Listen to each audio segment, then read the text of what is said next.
ভয় পেতে চাইলে সাবস্ক্রাইব করুন। হাই, আমি কমল আছি তোমাদের সাথে। আজকে তোমাদের যে গল্পটা শোনাবো সেই গল্পের নাম আমি রেখেছি ভুতুড়ে মর্গের গল্প। আশা করি তোমাদের এই গল্পটা ভালো লাগবে। আর গল্প শুরু করার আগে বলে রাখি, আমাদের গল্পটা পুরোটাই কাল্পনিক। বাস্তবের সাথে যদি এর কোনো মিল থাকে তাহলে সেটা পুরোটাই কাকতালীয়।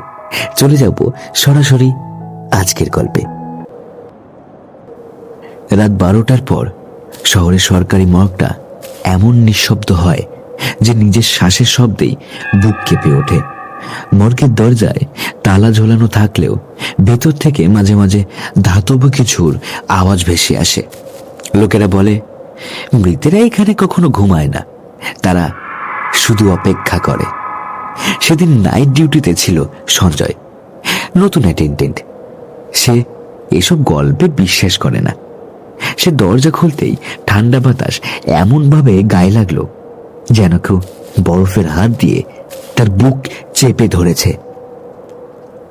মর্গের আলো জ্বালাতেই একসাথে সব ফ্রিজারের দরজা কেঁপে উঠল, ঠিক যেন কেউ ভেতর থেকে ধাক্কা মারছে। একটা স্ট্রেচারে রাখা মৃতদেহের চোখ যে খোলা ছিল সেটা সঞ্জয় খেয়াল করল না। সে ফাইল দেখতে ঝুঁকতেই পেছন থেকে ফিসফিস করে কেউ বলল, নামটা ঠিক করে পড়িস, ওটা তোরই নাম। সঞ্জয়ের হাত কাঁপতে শুরু করলো, কারণ ফাইলে লেখা নামটা সত্যি তার নিজের ছিল। হঠাৎ মর্গের ঘড়িটা উল্টো দিকে ঘুরতে লাগলো। টিকটিক শব্দটা যেন কানের ভেতরেই ঢুকে যাচ্ছে। ফ্রিজারের একটার ভেতর থেকে নখের আঁচড়ে কেউ লিখতে লাগলো, এখান থেকে কেউ বেরোয় না।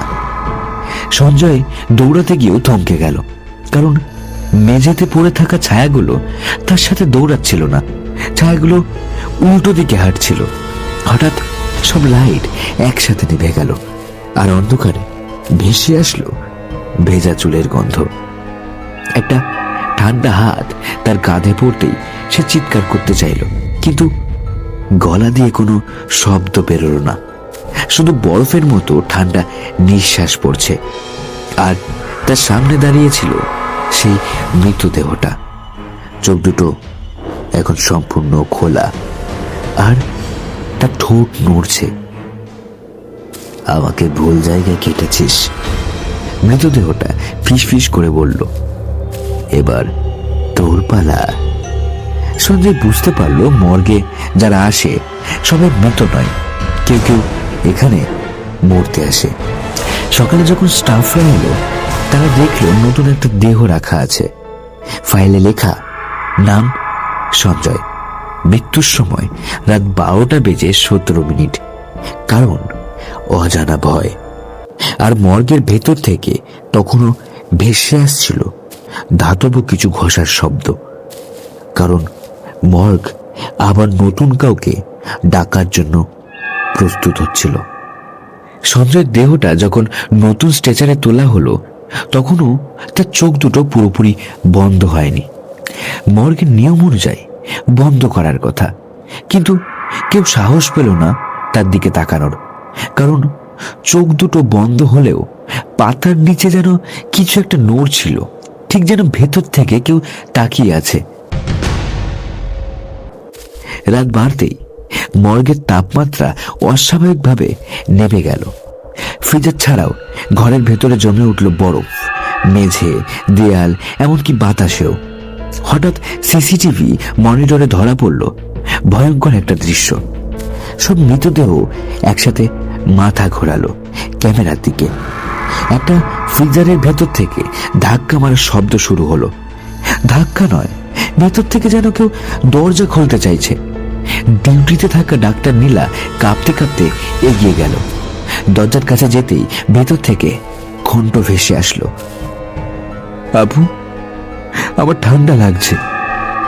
নীলা জানতো এই কণ্ঠস্বরটা সঞ্জয়ের, কিন্তু সঞ্জয় তো এখন মৃত।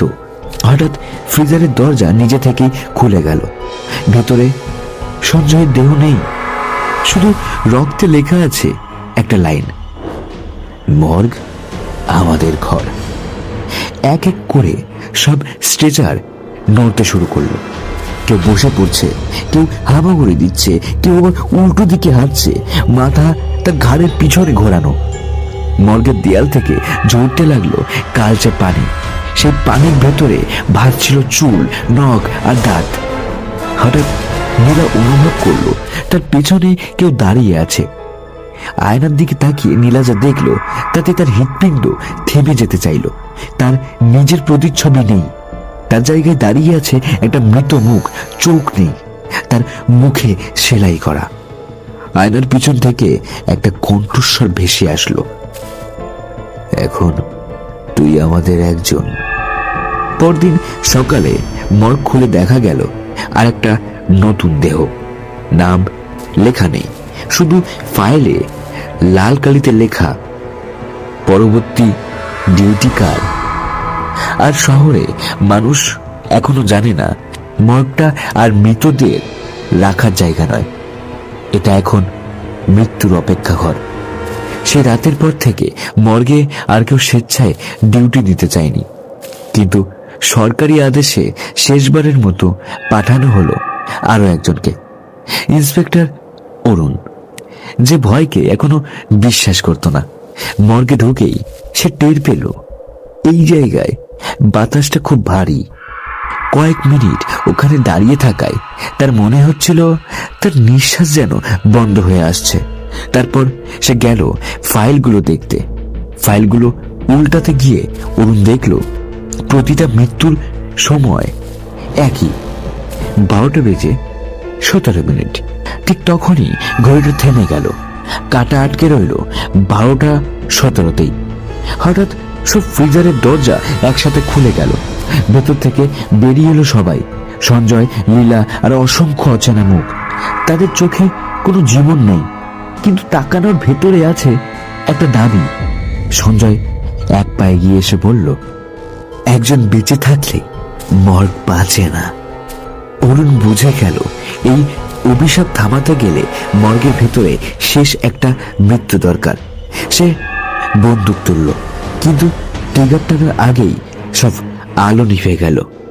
অন্ধকারে শুধু একটা আয়না জ্বলে উঠল।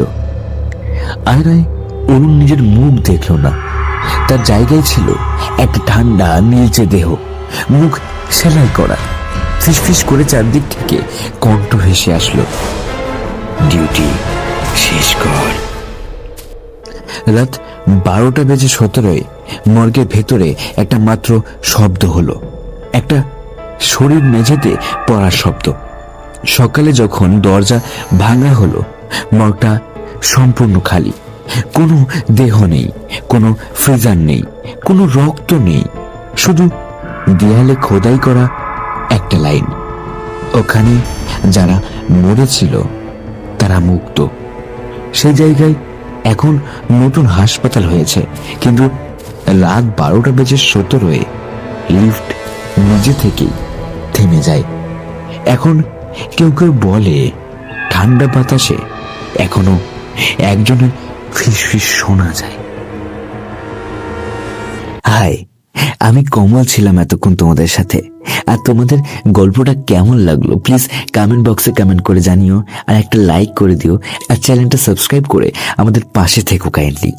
দেখা হচ্ছে পরবর্তী শনিবার রাত 9টায়